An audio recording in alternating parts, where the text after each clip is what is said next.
Hello बच्चों। कैसे हो आप सब? आई होप आप काफ़ी अच्छे होंगे। I am Shubham your commerce mentor. Will start with the video.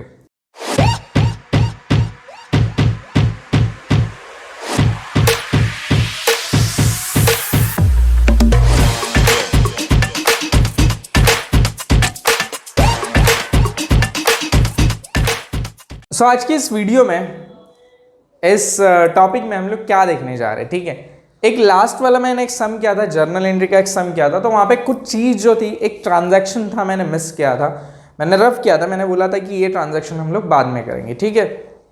उसके लिए मैं थोड़ा सा लॉजिक लगा के सोचना था, ज़्यादा कुछ नहीं, शॉर्ट ट्रिक है, सिंपल ट्रिक है, वही आप लोगों को याद रखनी है और वैसा कोई भी सम आ जाए तो आप लोगों को उसे सॉल्व करने में ईजी हो जाएगी, ठीक है। तो ये ट्रिक वाला वीडियो है, शॉर्ट वीडियो, तो एंड तक ज़रूर देखना ठीक से समझने के लिए। तो हम लोग बात करने जा रहे हैं आज की इस वीडियो में जीएसटी के बारे में, ठीक है। हम लोग क्या देखने जा रहे हैं कि जीएसटी, अभी एग्जैक्टली जो जीएसटी है उसे हम लोग क्या कहते हैं कि गुड्स एंड सर्विसेज टैक्स। तो ये लिखा हम लोगों ने गुड्स एंड सर्विसेज टैक्स, ठीक है।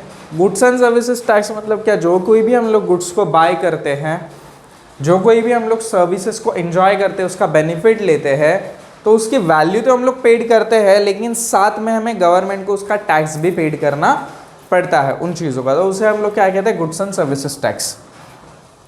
तो हमारे यहाँ पे हम लोग ने ये नाम काफ़ी सुने होंगे, ठीक है, जिसे हम कहते हैं इनपुट CGST, इनपुट SGST। पर ये होता क्या है, ठीक है। फिर हम लोग ने ये देखा होगा output CGST, sorry output SGST, ठीक है। तो हमें ये एग्जैक्टली पता नहीं होता, तो हमें अभी क्या देखना है कि CGST और HGST क्या होता है।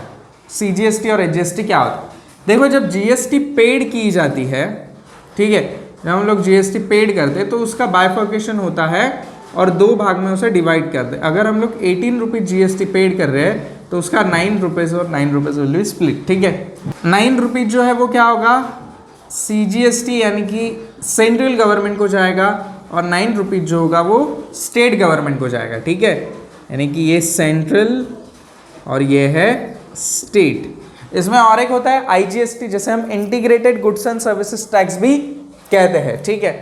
तो वो अभी हम लोग यहाँ पे कॉन्सेप्ट नहीं देखेंगे, अभी हम लोग सिर्फ इतना ही देखेंगे। इवन हम लोग अभी GST भी नहीं देख रहे कि एग्जैक्टली GST का कॉन्सेप्ट क्या है, GST कैसे काम करता है, तो वो थोड़ा सा टॉपिक थोड़ा सा बड़ा हो जाएगा, ठीक है। तो अभी हम लोग यहाँ पे नहीं लेंगे उसको, मैं एक अलग तरीके से एक अलग वीडियो बनाऊंगा, तो उसमें हम लोग को GST के बारे में बता दूंगा। तो अभी हम लोग को क्या देखना है कि हमारे सिलेबस वाइज हमें GST कितना इंपॉर्टेंट है और हमें क्या ट्रीट करना है हमारे अकाउंटिंग में, यानी कि 11-12 का जो अकाउंट है, तो वहाँ पे हमें GST को कैसे ट्रीट करना है, तो उस पॉइंट ऑफ व्यू से हम लोग देखने जा रहे हैं। तो इनपुट CGST एग्जैक्टली क्या होता है, ठीक है। तो इनपुट CGST हो गया, HGST हो गया, कब लिया जाता है, उसको कब यूज करते हैं, जब हम लोग किसी चीज का अमाउंट पेड करते हैं, ठीक है, यानी कि पेड करने पे। और आउटपुट कब होता है, आउटपुट कब लिखा जाता है, रिसीव करने पे। ये ध्यान में रखना है कि इनपुट जो होता है वो पेड करने पे लगता है और आउटपुट जो होता है वो रिसीव करने पे। लेकिन ऐसा क्यों, देखो हम लोग ने ना 3 रूल पढ़े थे, 3 अकाउंट्स हम लोग ने पढ़े थे, ठीक है, पर्सनल, रियल और नॉमिनल, ठीक है। इसके कुछ रूल्स, नॉमिनल का रूल क्या है, डेबिट ऑल एक्सपेंसेस,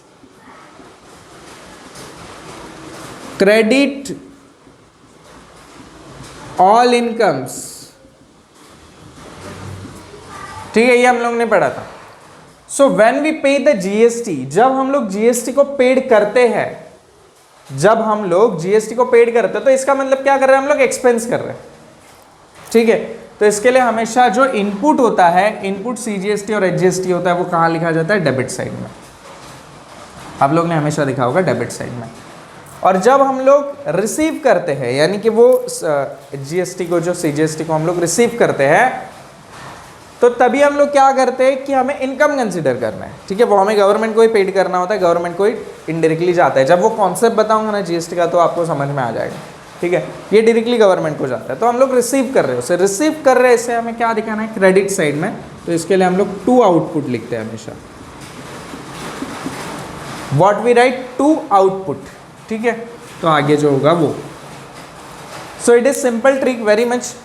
जब कोई भी पेड करना है, पैसा कहीं पे पेड करना है विद द जीएसटी, तो इनपुट सीजीएसटी लिखना है हमारे अकाउंट में। और जब हमें रिसीव करना है, जीएसटी कहीं से हम ले रहे, किसी को हम लोग ने कुछ बेचा, तो हमें पैसा देगा, उसी के साथ वो जीएसटी भी देगा, तो तभी हम लोग को क्या करना है क्रेडिट साइड में लिखना है, दैट्स इट, ठीक है। सो आई होप ये आप लोग को समझा होगा। तो जब मैं जीएसटी का कॉन्सेप्ट लूँगा तो आप लोग को समझ में आएगा, बहुत जल्दी वो कॉन्सेप्ट मतलब आपको समझ में, may be tomorrow also in the next video. So अगर आप लोगों ने नहीं सब्सक्राइब किया तो सब्सक्राइब करके रखो, बिकॉज जीएसटी इज़ इम्पॉर्टेंट, समझना इज़ इम्पॉर्टेंट कि एग्जैक्टली कॉन्सेप्ट क्या है, उसे किस तरीके से अकाउंट में ट्रीट किया जाता है। ये तो हम लोग ने बेसिक ट्रीटमेंट देखा है कि 11th और 12th के सिलेबस के हिसाब से हमें कैसे ट्रीट करना है उसे, ठीक है। तो अगर कुछ डाउट होगा तो कमेंट सेक्शन में कमेंट करके पूछ सकते हो। So will meet again with a new video with a new topic. So तब तक के लिए thank you so much, take care and bye bye.